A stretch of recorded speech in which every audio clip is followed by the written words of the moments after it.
bien, bienvenue dans cette cuisine de l'École fédérale de Beaumont-les-Hôtels dans le Perche, là où vous allez bientôt pouvoir suivre vos formations de brevet d'initiateur fédéral, brevet qui va vous permettre à vous, cuisiniers amateurs, à vous, amoureux de la cuisine, de pouvoir transmettre à vos amis, à votre famille, aux gens que vous aimez ou aux gens que vous avez envie de rassembler autour de vous, donc vos connaissances culinaires, vos secrets. Mais pour ça, il faut un peu de pédagogie, il faut un peu de technique, il faut aussi suivre des règles d'hygiène et de sécurité, et c'est le but du BIF que de vous apporter cela. Bienvenue. Le brevet d'initiateur fédéral, le BIF, se passe sur une journée ici à Beaumont-les-Hôtels.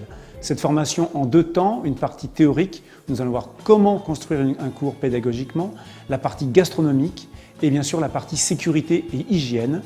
L'après-midi se déroulera une mise en application qui est dans cette cuisine où vous apprendrez à comment concrètement construire un cours et appliquer ce qu'on a appris le matin.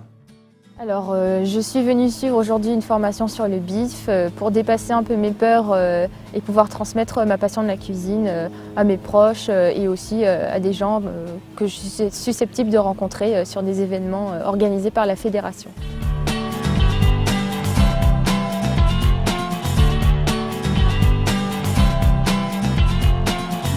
J'aurais aimé avoir un petit peu plus d'introduction sur ce qu'on allait faire, comment ça allait se passer, les différentes étapes.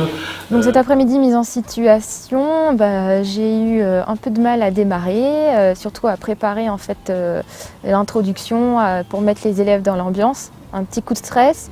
Tu avais la voix, voilà. Finalement tu as perdu le leadership plusieurs fois. Il faut qu'ils maîtrisent la recette, il faut qu'ils la connaissent. Et tu n'as pas répondu à la provocation, c'est la solution.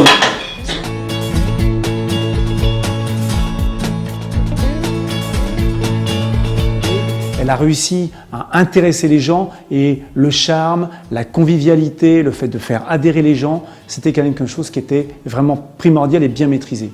L'hygiène et la sécurité, là-dessus, elle est constamment intervenue et c'était quand même hyper important. Le premier point, c'est bien gérer son planning. Ça, il faut l'améliorer parce que c'est hyper important pour tomber dans les temps.